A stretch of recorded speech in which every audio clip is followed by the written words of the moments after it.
Welcome to the Notes to My Legal Self, AI Insights, where law and AI collide. Get ready to level up your legal game with us. We've got career advice, cutting-edge developments, mind-blowing legal tech, and more. Know someone making waves in the legal AI world? Nominate them, or even nominate yourself. We love courageous souls.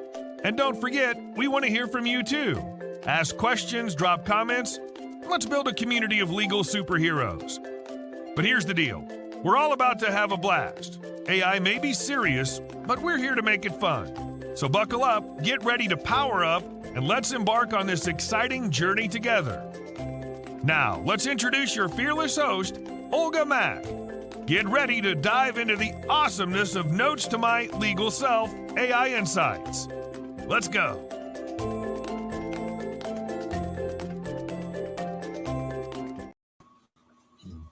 Hello, everyone. We are continuing having conversations about responsible AI, how we can embrace it, how we can do it better, and how do we make sure that we actually thrive in the process. I've had many amazing guests, from practicing lawyers to builders to academics, and we've had some rich discussion, and today is no exception. I have a phenomenal guest. Let me introduce Larry. Larry, welcome to the show. I'm excited about this conversation. Please introduce yourself. First, let me thank you, Olga. I've been a follower and fan of yours for many years. I think we first met in person last year at the LA Blockchain Conference. So I know what you're helping we who are in the legal system, whether we're practicing attorneys, academics, whatever our legal connection is. We owe a great deal to you, Olga, so thank you for having me on. I do teach. I am not an academic. I am what I would call a pracademic, because I love the intersection of the practical and the theoretical. So I teach at Vanderbilt Law School. I teach at Arizona State School, Sandra Day O'Connor School of Law. I also teach a graduate business program at Belmont University. And in all of those settings, I bring technology and its impact into business, law, and society into full view, because we can't make it go away. So we better be able to learn how to use it best. I'm certainly hoping you're not going to make it go away. I'm hoping it is here to stay. It is so exciting. It has so many amazing capabilities that it would be a travesty, not just for myself, for humanity. I'm going to make that bold statement if it goes away. And I love how those of us who love disruptive technologies, from blockchain to AI, find each other in all kinds of parts of the world, in all kinds of places, and then converge when it matters. When do you get up in the morning? I know you are building a business and you have a point of view. What is it? And what is your vision of that? That's a fascinating journey as I look back on it. I went to law school because I believed that we could solve the problems through the devices of law. And to a great extent, that has certainly been true and will remain to be true. But as a litigator and as a practitioner of labor employment law, my clients were largely, if not exclusively, business clients. And although I loved trial and was fairly successful in trial, I noticed that my clients' businesses weren't all that enamored of what took place there. And gradually I began to see and understand that the legal system, the business model of law, may have been operating to the benefit of lawyers, but not necessarily to the benefit of clients. And that led me down a path of what are the alternatives? What can we do to better serve our clients and really realize that objective that at least our nation has of liberty and justice for all? The enormous gap between those who are able to afford legal services, in the top 1% perhaps of our citizens, and those who don't have the means to acquire it. How do we bridge that gap? And what I've gradually begun to understand, it's both processes and technology. So for the past 15 years, both teaching in law school, in the business of creating legal technology, and in many conferences and webinars and interviews such as this. I want to join you, Olga, in your enthusiastic support for the intersection of law and technology. And I believe that we can improve the access to justice by learning how to deliver law better, faster, and cheaper, just as every business that has proven its sustainability has had to do over the period of digital transformation. It's not really an option anymore. Yeah, it's interesting. I share your passion for law as a device to solve big problems. And I do think that lawfulness correlates with all kinds of good things, and access to justice is part of it. And I've come to believe that the way to scale justice is by using technology for sure. I think for me, the journey was because I was born and grew up in places that have not always been lawful, and had a sort of a big experience when I was a teenager, when I saw a difference when I immigrated to the United States in the opportunities available to a normal person, that are not available if you are born in the lawless society, let's just call it roughly. And to me, that was incredibly inspiring.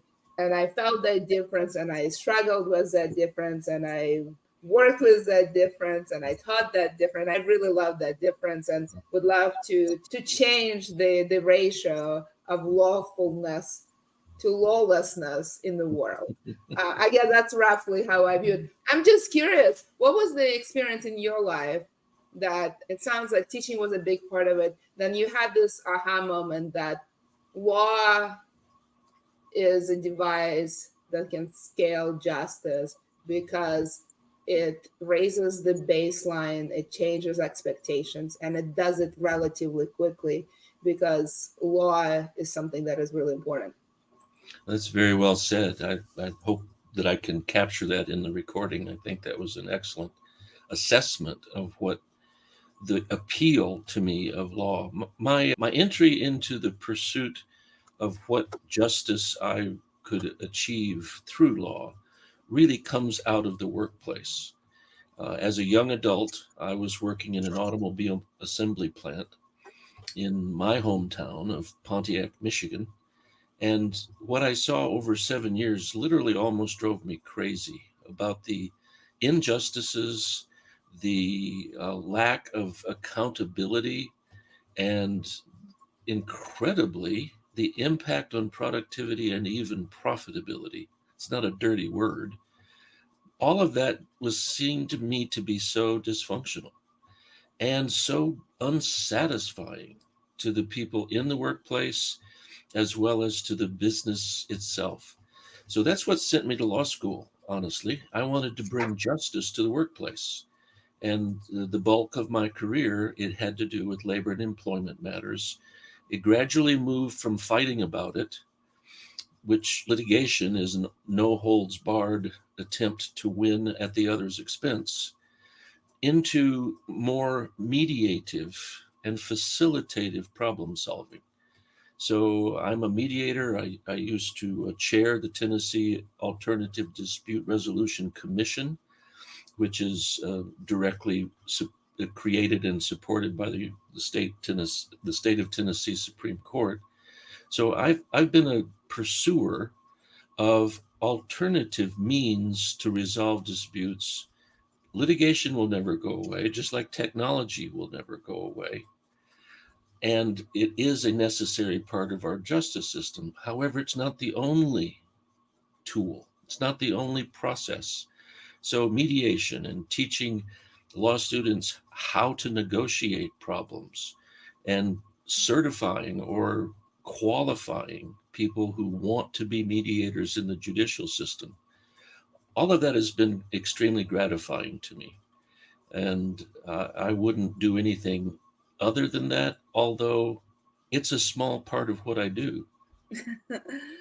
It's interesting. So, fun fact, if I weren't a tech lawyer, I would be an employment lawyer because I'm convinced that employment lawyers have the most fun. In fact, every time I go to any lawyer party, I will always find the employment lawyer and ask him not to disclose me the clients, but tell me the facts, because they usually have the funnest facts. What I know for a fact is that humans' imagination, what they do to each other, is a infinite potential. And so what I know for sure that these guys are full of good stories and will entertain me for days. Let's focus back on AI, because we have a few folks here. For example, Joshua is discussing hallucinations, some of the things that have been brought up as a challenge to AI. You and I had a conversation before we went live about the importance of human factor. So amazing technology with the potential to scale justice, and yet so flawed. Yet it's so imperfect. And and maybe that's fine. A lot of flawed individuals change the world for the better. So why is that? Why are our expectations for the technology should be different? So with that in mind, flawed technology with a lot of potential to scale justice, how do we channel the best of it? Oh, that's the best question, Olga. Thank you for framing it so well. And to the point made, I would like for us to remember, if that's at all possible, because I'm, as you can see, a pretty old guy. There was a time there was no such thing as LexisNexis or Westlaw. And when it came into being, it was contested by courts and practicing lawyers as untrustworthy. It'd be much more trustworthy, they said, to go to the law library, pull out the book, and read it for yourself. We've quickly gotten over that, maybe not so quickly, but I don't remember how slowly it took. The point is that technology is ever increasing its trustworthiness. For example, I think it took something like 10 years for the internet to get to the tone of about 100 million users. It took generative AI less than a year. When it broke on the scene with ChatGPT last year, we're well over 100 million users already, and it's escalating rapidly. Matter of fact, it's scaling unbelievably. It's beyond exponential, actually. It's a vertical climb in terms of user awareness and trustworthiness. Now, that doesn't mean it is infinitely trustworthy. As we in the legal field know, the Ivanka case out of New York's federal district court revealed that those hallucinations that were referred to by Mr. Hale, they're real. But what if we as lawyers or users of this amazing technology stay in the loop and do our own due diligence? We can't simply let this technology go off and do whatever it's going to do. AI was built to please the users. And if in the search of those large language models that they have access to and on which they were trained, they can't find an answer, what we've seen is they'll make up an answer to be able to please us. That doesn't alleviate a lawyer's duty to ensure that any of the work product that comes out of a generative AI model is trustworthy. Lawyers have always had to do that, whether it's an associate writing a brief, whether it's LexisNexis or Westlaw or any other technology, which are all AI based. We need to make certain that they are accurate. That's our job. It's interesting when people talk about hallucinations, and that's a problem with technology. If you've ever been in court and seen opposing counsel brief, it's not unusual for a human to hallucinate. We just call them liars. It's not like hallucination is really just uniquely technology phenomenon. People lie. They lie under oath. They lie in court. They lie on the stand. They lie in deposition. We don't call them hallucinations. We call them lies, fraud, all kinds of other things. But that happens, and we definitely want to get a hold of it. How can we do this with this technology? I'm, first of all, really grateful that Shauna is in and on this event. I have the great pleasure of having known Shauna, I think, for over 15 years or thereabouts. And At the time I met Shauna, I was at the Vanderbilt Law School, and we had just launched the program on law and innovation.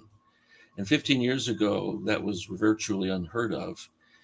But we had a conference in which we wanted to tell the world of practicing lawyers exactly what the technologies such as artificial intelligence could do to help their practice, their profession, and their clients.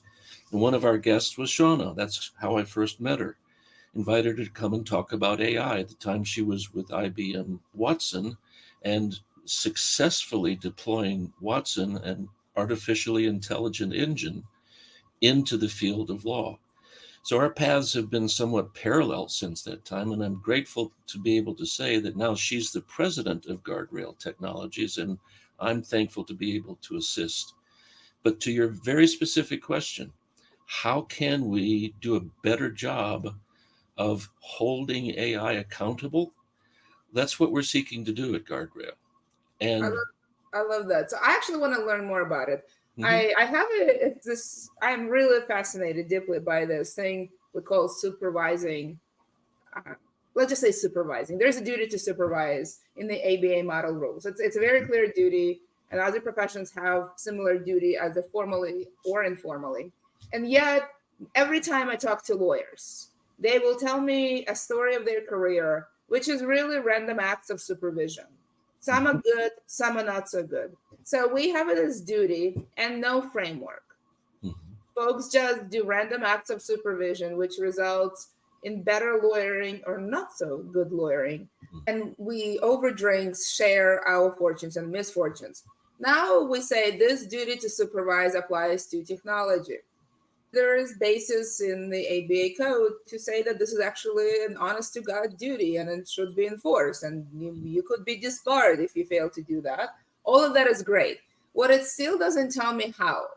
And I worry, here's why I worry, Larry, and I would like your input on how and how can we actually be helpful to people. Telling somebody to supervise is a start. You need to tell them what is the step they have to make, how do they know they succeed, and how do they measure the gap, and if they see the gap, how they address it. None of it is anywhere that I could find. And so that's why I've been very fascinated with the how question.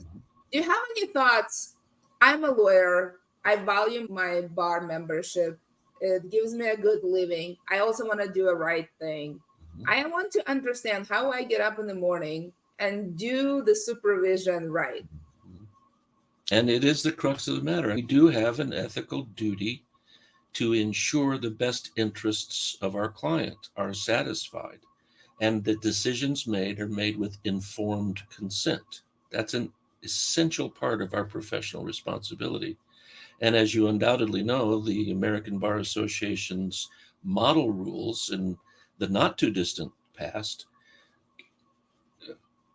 the number one provision, I've forgotten the article, that talks about lawyer competence and the duty to the client has a comment at 8 in which it used to simply say a lawyer's duty is to stay abreast of developments in the law. And now it says that the lawyer's duty is to stay abreast of legal developments as well as technological developments that impact their client's interest. That's embedded in our core responsibility to the client.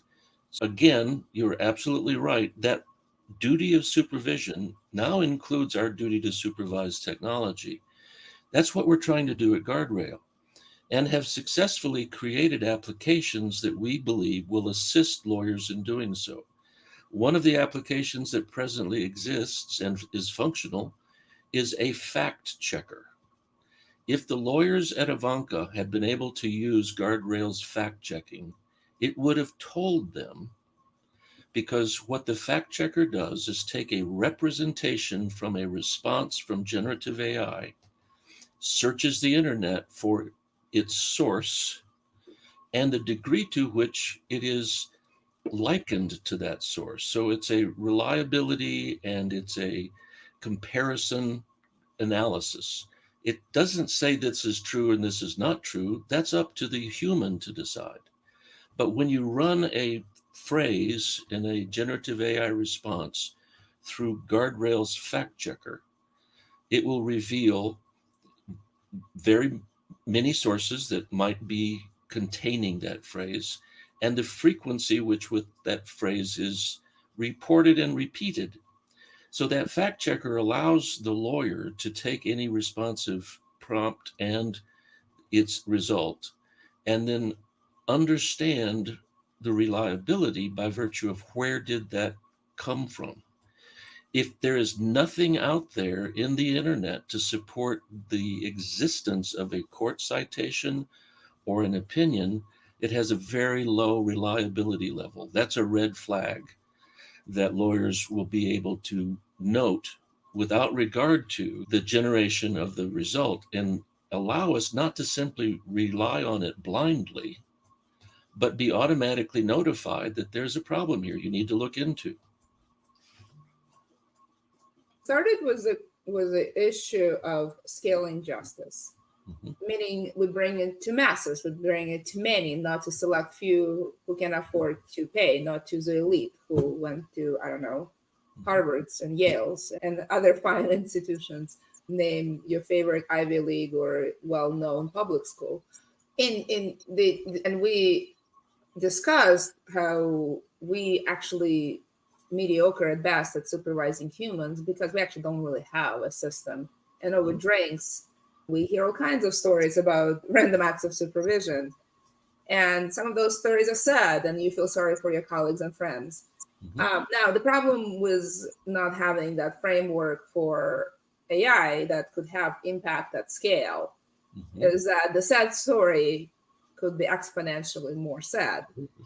It will have impact not on one human, but on many more countries, the world, the universe. Let's be really dramatic here. And there's a really good question here from a LinkedIn user whose identity I don't see. Maybe Larry, you see it. When you do that, you need to think through the mitigation of negative impact at scale. You have to ask that question. Otherwise, you are what I would call an irresponsible operator of heavy machinery, which I think AI is. It is a heavy machinery, and you absolutely need to be a trained operator. So how do we make sure there is no negative impact on masses, consumers with this heavy machinery? Again, you hit the nail on the head. And we talked about a framework. And I think the more we understand what a responsible artificial intelligence framework must include, we would certainly begin with human engagement, the ability to have the human in some fashion oversee the outcome of the AI. But in addition, we need to be sure, and the consumers of any AI product need to be assured, that AI is responsible in other respects, including has its training data been analyzed for bias? We've seen that in facial recognition and in probation predictions. The bias is in the data. We also need to be sure that the algorithm isn't biased. Now, we can't do that. You and I can't. I'm sure that there are plenty of people, many on this call, who might be able to do that. But how do we trust it? That's what we're seeing is the increase of the demand for audits of AI by independent third parties. So I'm confident as these frameworks work their way through Congress and the states and the European Union and the UK, we're going to see an increase, and they're already in the proposals, that AI is audited on a regular basis, and the reports of that audit and any deficiencies found must be published. So that's, again, a human engagement in the assessment of bias. But there are also other elements that need to be audited or assessed, and that includes legal and ethical compliance. How is the privacy and the confidentiality of data handled? There are technological solutions to all those issues. And I think we will increasingly expect the AI on which we depend to comply with that framework of responsibility. I definitely want to talk to you about audits.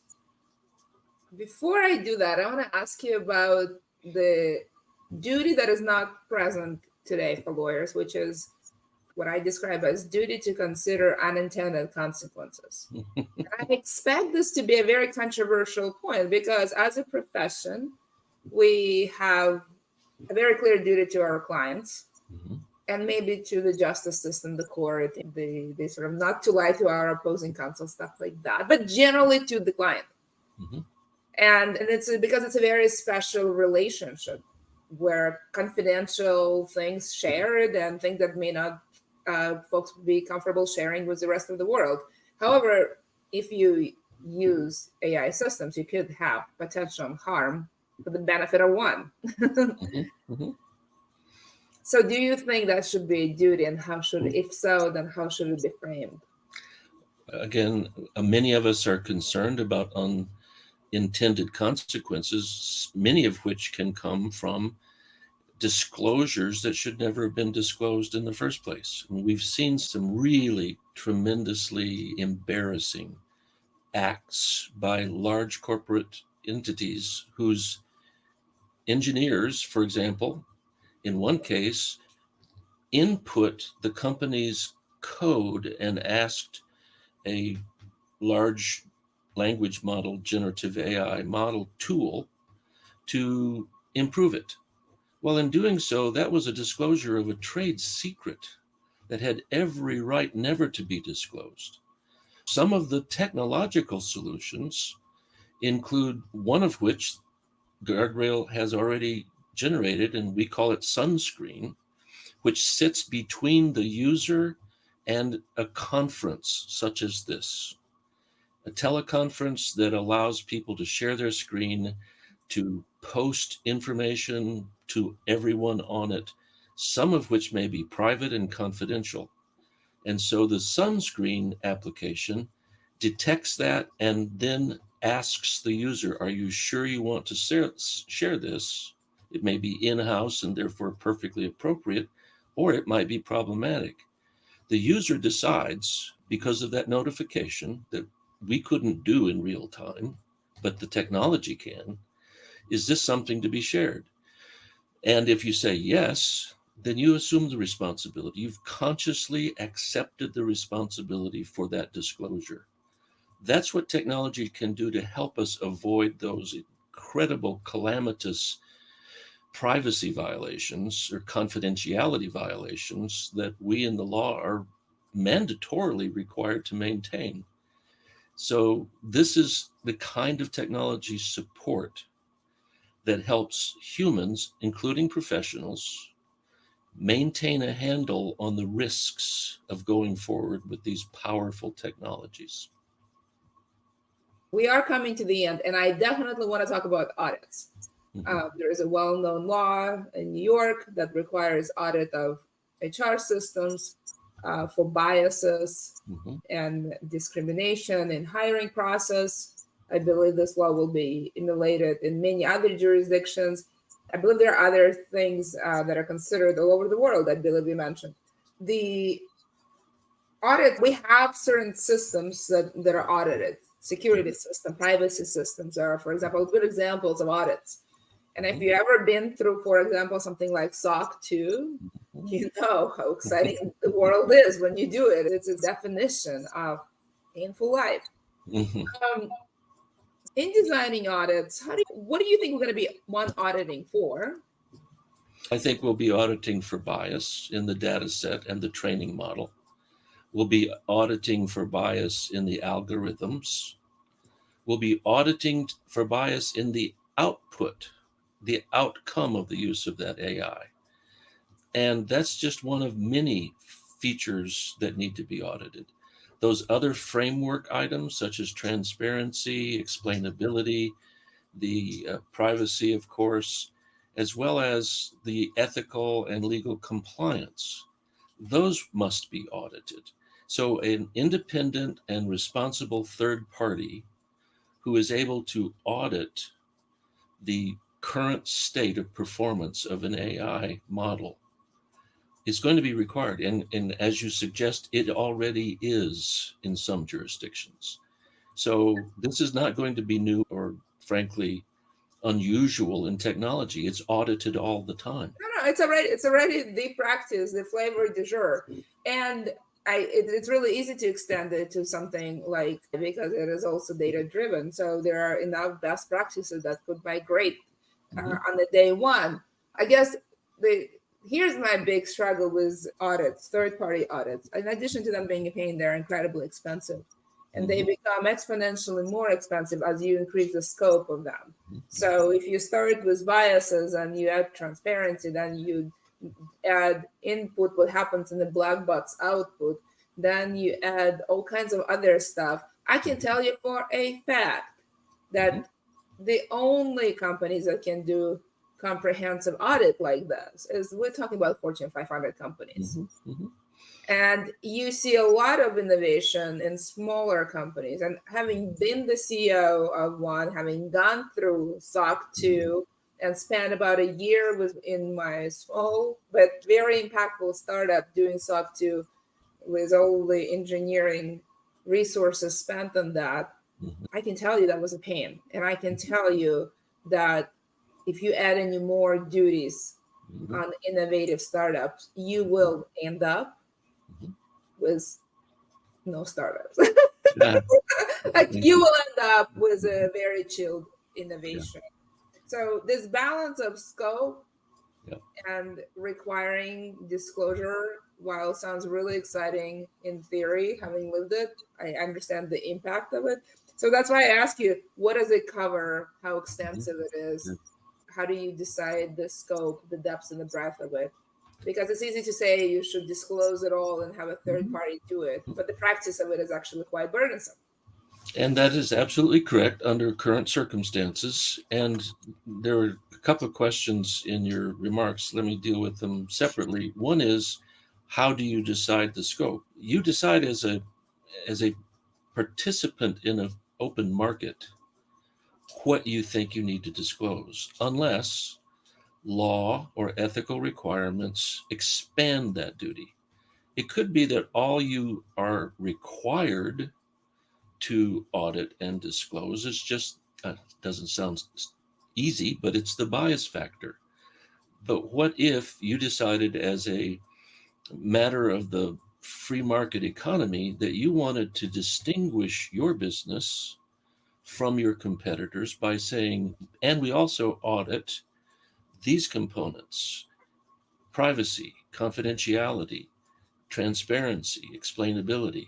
That moves you up in the market scale in terms of trustworthiness. And you're right, if we do this manually, it's going to be incredibly time consuming and therefore very expensive. But if it's a process, once a process works well and to the satisfaction of the users, why can't that be automated? Why can't we take a good process and use AI to automate that process, and therefore reduce the time, even as we expand the scope of these audits, as long as there's the human involved to ensure that any errors or discrepancies are readily and anticipatorily dealt with? I am a little worried when it is audit requirement as a knee-jerk reaction. I think it's something that we should carefully consider. I think it's a fantastic way to provide transparency and do the right thing. It is not a sort of blanket, everyone should do the best they can and the most they can. I think it should be a little bit more thoughtful, especially when it's a requirement. And when I see quick laws pass, this is why I worry about quick laws in disruptive technologies. They are not as thoughtful about the impact that they may have. And the impact could be not just on innovation, but our ability to scale justice and ultimately have an impact. Larry, it has been a fantastic conversation. We could go for a long time, and sadly, we've come to the end. We've covered a lot of ground, and you shared many insights. If you were to make sure that folks live with one thought or one action items, what would you like them to take away? I'm going to go back to our first discussion, and that is the involvement of the human in the process of utilizing artificial intelligence. If we give that supervisory, that oversight role away and simply accept the accuracy and the trustworthiness of an AI outcome, that in essence is leaving the future of AI to AI. And I think that's dangerous. I think everybody sees that as dangerous. So the option is to ensure that the technology itself and the processes which it involves can have the human oversight to ensure that those discrepancies between the expected and the reality can be identified and the appropriate person notified, and in some fashion, the AI is reined in. It's what we've done with every other transformative development in human history. From the steam engine to airplanes, we have maintained, even as all of those engines have become increasingly complex, the human oversight. We can't give that up for AI either. I love that. Let's oversee it. Let's oversee it intentionally, and let's create frameworks that help us do that. I look forward to having more conversations. If you have nominations for anyone who can join who is thinking deeply about any of the AI related issues in law, let me know. I'm only one DM away. Have fun. See you guys. Bye. And that brings us to the end of another thrilling episode on the Notes to My Legal Self AI Insights. We had a fantastic time exploring the fascinating intersection of law and AI with you. But hold on tight, because the adventure doesn't stop here. Stay connected with us on social media to continue the conversation, share your thoughts, and be part of our incredible community of legal enthusiasts. Together, we can inspire, learn, and make a real impact on the world of law and AI. If you enjoyed today's episode, we encourage you to share it with your friends, colleagues, and anyone else who could benefit from the exciting insights we discussed. Let's spread the knowledge and enthusiasm far and wide.